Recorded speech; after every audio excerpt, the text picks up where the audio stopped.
Hi, I'm the True Gamer, giving off my vast knowledge so you may understand games a bit better. Today I have a really good question to ask, cause this one just baffles me. Why the fuck does nobody care about this game? Okay, that line's a bit disingenuous, but Zone of the Enders as a series has had not only 3 games, it also had 1 anime and a freaking movie! And yes, most fans ignore the anime stuff, but they also ignore one of the games. That being today's game, Fist of Mars. And it's both understandable and confusing. Cause yeah, most people don't even bother to mention it when talking about the franchise, though it is surprising since console folks don't even bother to mention most of the handheld games, even when some of those games were better than some of the console games. Hell, it's the reason why I did this marathon to begin with, talking about games that no one's ever heard of. Cause as a friend of mine once said, there are many hidden gems on the GBA. And I mean, when I'm one of the few reviewers out here actually bothering to talk about this game and a few other games I just mentioned, then something must be definitely wrong here. Though in all fairness, I should have called this tactical RPGs on the GBA that you've never heard of, that are also very easy. That's not a bad thing. Being easy is never an issue for me, but I know it can be considered an issue for some people out there. Anyway, let's actually talk about the game series in general. Zone of the Enders, the best way I can put it to someone who's not a fan is that it's basically Gundam without much of the nuance. I'm sorry, but that's just how it feels for me. I mean, I'm not even joking. When the game barely gives any lip service to why Mars would even tolerate a group like Barum, it's kind of bizarre is all I'm saying. Hell, this game actually explains how the heck a group like them got control of Mars. Well, sort of. Anyway, let's get into Fist of Mars. The game begins with a basic rundown of what's up with this world, and I'll shorten it, but also have to expand on it since... Okay, first off, we're in the near future where Earth is kinda fucked now, so much so to the point that it can't support all the life on it now, and so they had to go to space and started colonizing. It was okay for a while until space viruses and the Callisto incident happened, which kinda started some tension between Earth where they started becoming what I like to consider planetists. Since I don't like calling them racist because, one, we still have racists in our timeline and it kind of feels like we're devaluing the term to just anyone who hates another type of person from somewhere else or something like that. Anyway, this causes tensions between Earth and basically making Earth call anyone else outside of Earth lesser, calling them Enders. Why? Because they're somehow the end of civilization. They also do some terrible things to them, but I'll get to that in a bit. Anyway, on Mars, they started developing something called LEVs and orbital frames that can run on a material called Metatron that basically makes it all the more fuel efficient.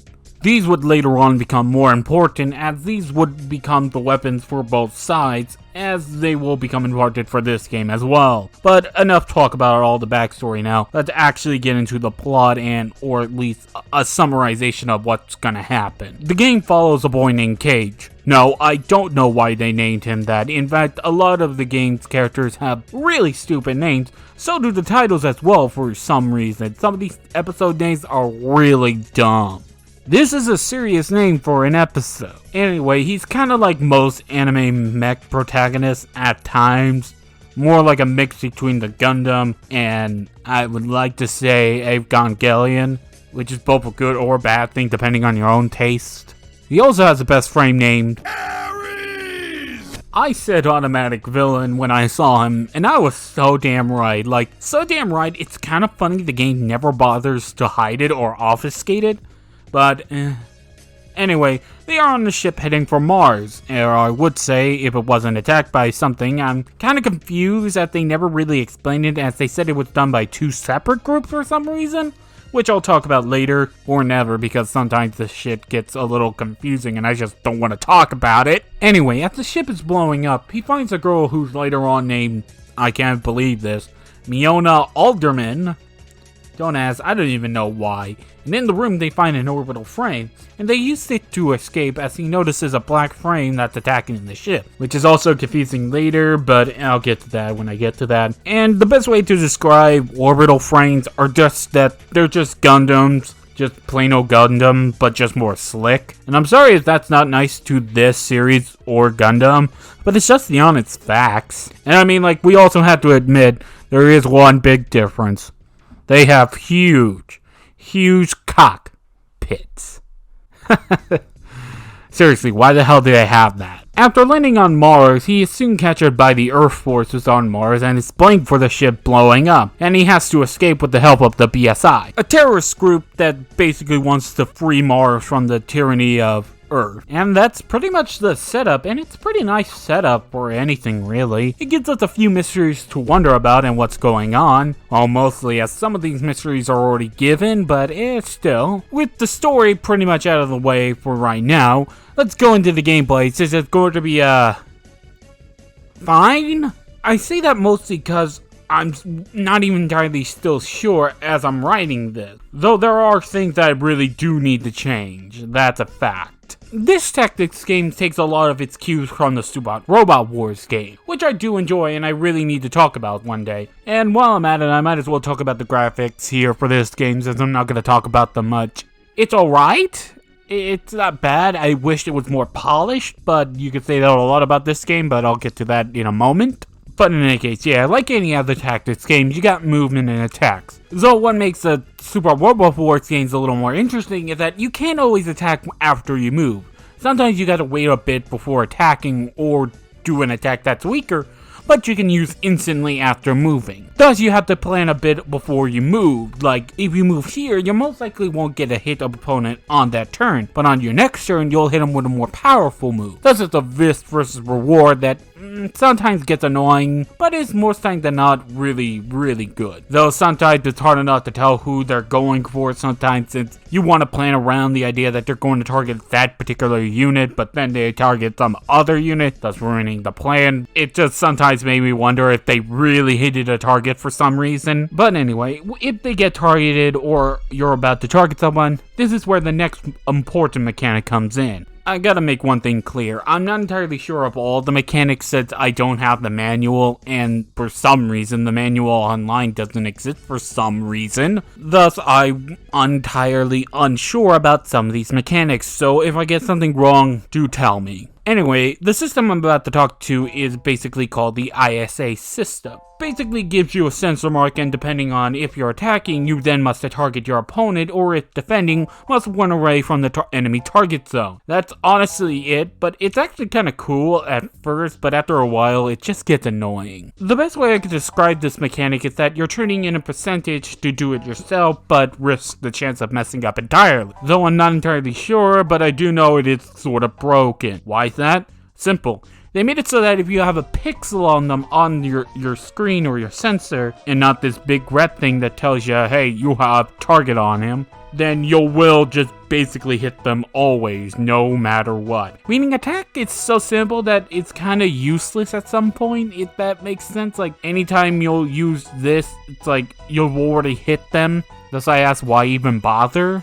And I do mean, yes, you can aim at that big red spot for a critical shot, but why? Dodging, on the other hand, is more or less just making sure your ring is never targeted for an attack and getting away from them. You can leave it up to chance again, but I never do. You might want to do it for the Testament since its speed can make it easily dodge a lot of attacks. Not for your other allies since their mechs are not as good as the Testament, just a fact. They will get constantly attacked. In fact, I was a little surprised when Testament ever gets targeted for an attack. But that's not the only system affecting this, I'm guessing. There's another mechanic I really don't get, as it's never explained, and I wish I knew what the hell it actually did. That being the balance system, where basically you're trading out maybe your more power to what you can hit, if that makes sense. I'm not entirely sure how this works, because again, it's never explained in-game. It actually also makes dodging easier for some reason. I'm not entirely sure how it works again. Though dodging more times than not is very easily, mostly due to the orbital frames. And this is where I need to talk about the problem with the orbital frames in general, since they are superior by design. I mean, if nothing else, they can fly, thus meaning they can get anywhere without issue, unlike the LEVs, who are just land-based, period. And sadly, LEVs are pretty much useless for most fights. I mean, yeah, sure, you can use them for some weaker foes that can be hit with full-on strikes that will die to them, just weaken them enough so that a full strike from another unit can actually do it. Though that hardly ever matters since most foes were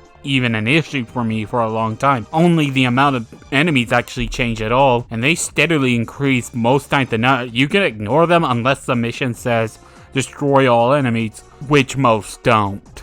And while I'm speaking about the LEDs, I might as well explain something that also confuses me. See, after every mission of the game, it gives you the ability to upgrade them after every fight. And I had to ask, why?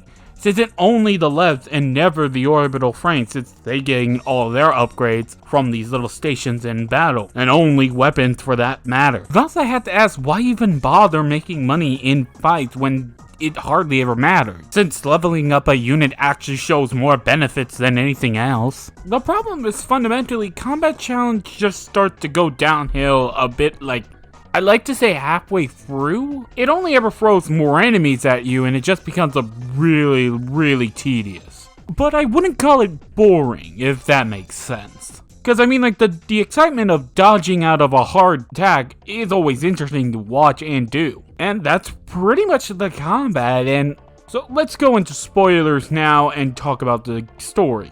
Let me just go straight into the characters, because they aren't bad, but they are not entirely well written either, if that makes sense. Well, for example, Mavis has an interesting backstory. Her husband was killed by a rival Earth Force unit, I can't ever pronounce their names without stuttering for some reason, and had him killed in an accident. After that, the trauma was so painful for her, she miscarried. And it was thanks to Dexon's support that she actually got better at all, but still feels guilt for it all. Since she asked her husband to actually get a toy for her unborn child, it was just the right moment for them to strike. Hell, when she's hypnotized and stuck having those feelings and almost kills herself due to that grief of it, and yet after that it's dropped entirely and never explained in-game about her deal or what the hell was that about, except in the character reference. Or the freaking data logs. Why? Why not just explain this sort of things when, like, during the downtime, or hell, anytime when they're actually talking about it? It's like, what the hell was wrong with them? I mean, hell, the data log says, and I'm calling it that now forever, they basically call it out to be some sort of, that this character right here wanted some relationship with this character, but he dies later on, and then these two start having a relationship for some reason. I like Warren as a character style, like I like his look, but I don't know anything about the person to begin with. Hell, as a group, I barely knew anyone except Cage, Miona, Ares, and I like to say Yukito, but he's weird and I have no real reason for why he's here. The best way I could describe these characters are, at their worst, they're characters of a trope. At their best, they feel believable at times.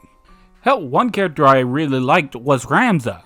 While yes, alleged at times, he did have his finer moments, like when he found the enemy base by basically paying attention to the situations around him and noticing some odd behavior with some people. Though honestly, I wish more of the characters had more to do than Though I will say at least they are better than any of the Final Fantasy XIII characters except Suts, because he was the only good one, because I actively did not hate them. And now I need to get into the story for realsies this time, and I'm gonna have to mention a lot. So after a bit of sleuthing, you find out that Earth is trying to build up a supply of orbital frames since Earth really has no real care for them, since they think there are just normal labs, even though, if I'm correct on this, I'm not entirely sure. Continuity-wise, orbital frames have shown to be far better than normal labs to begin with by this point. Basically, after going there, they find out they were doing some terrible human experiments on children, and the guy who was doing this is called Zephyr because, again, we needed the stupid name for characters for some reason.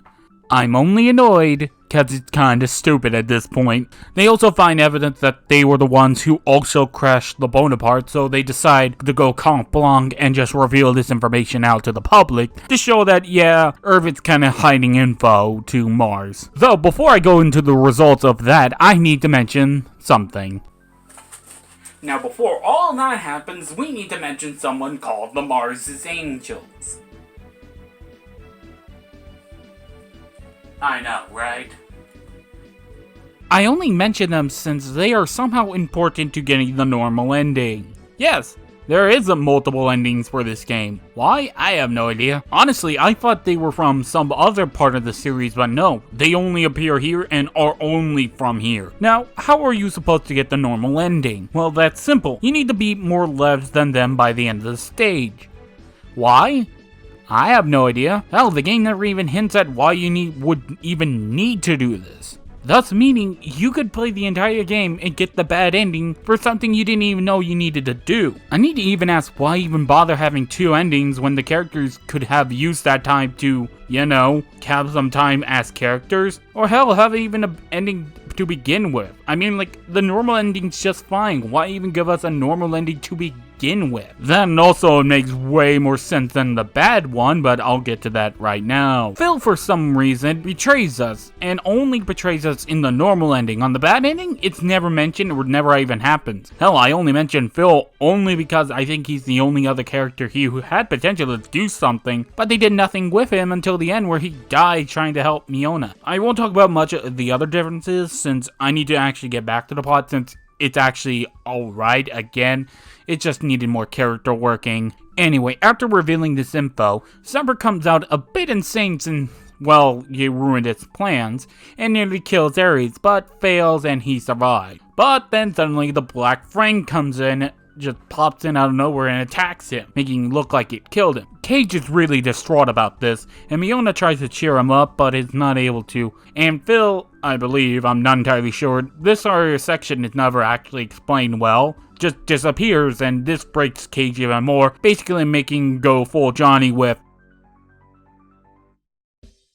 He pretty much then just requests to leave and he is just sent on his way, but before he actually fully leaves, he hears a message from Miona that she had left on him for Kate, since it was in a button that recorded a song that was a memento from Ares before it's complicatedly stupid, but point being, he comes back, just comes out of his emo stage, and just returns more determined to stop this. Should mention now, this is where Phil betrays us and oh my god, Ares is alive.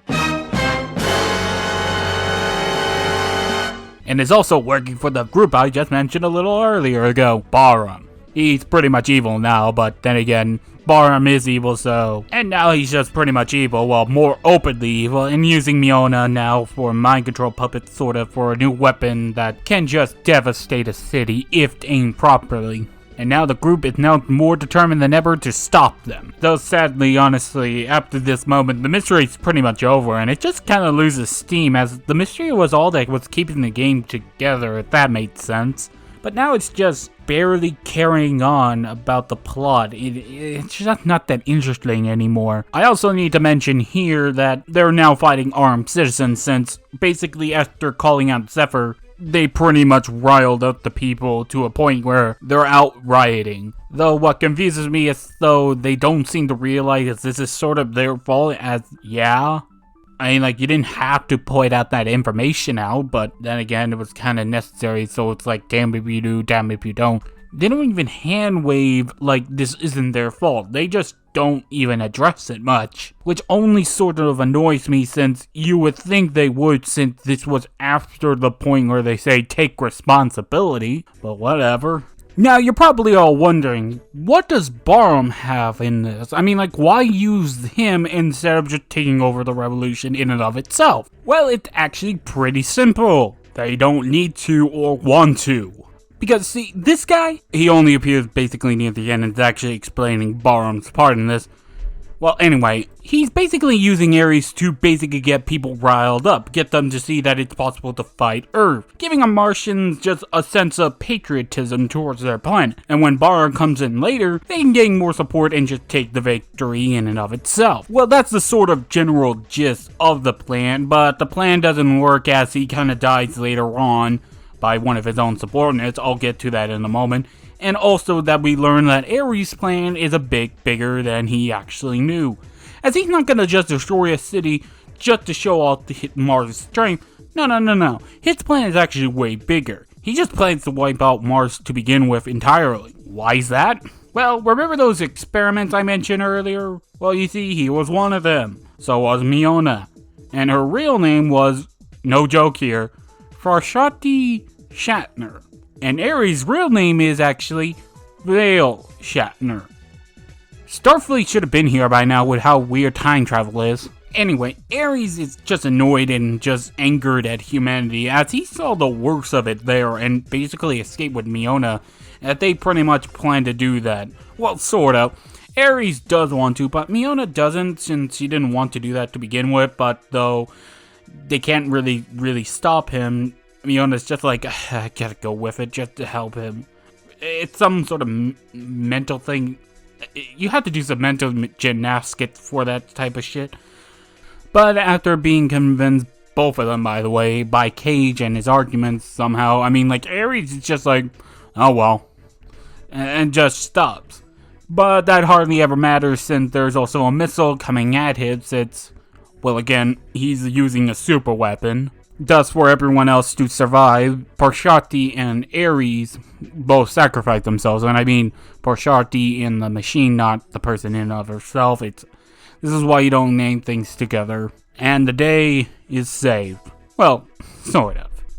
As the game doesn't end there. No. As we see this character talking to Ridley, otherwise known as Nomen, the leader of Barham, who will be important for the next game, as we actually learn his real plan for all of this. It was just basically getting rid of people who would challenge his power and pretty much just solidify his power in Barham. And it makes sense since Barham later on is just gonna be full of assholes, so this makes entirely so much more sense now. And that's pretty much the story of the game, and by the end it's alright, it's fine. It's not gonna wow you much, but it's at least not bad at the end. Though one thing that will wow you is the music. Yeah, I'm sorry I didn't talk about it much. It's just, I had nowhere other better place to put it, but the music is actually pretty damn good. Like, the theme that Warren comes in with, yeah, that theme was awesome. It just made me say, wow. The music of this game is really damn good, like, really damn impressive for the GBA. Though, then again, the GBA music is always good at times. Like, just a nice treat just to hear, that's all. That's the best way I can ever explain the music. So that was Zone of the Enders, Fist of Mars. What did I think about it? Yeah, it's alright. By the end of it all, it's alright. The gameplay has a cool idea, but it's kind of flawed regardless of it.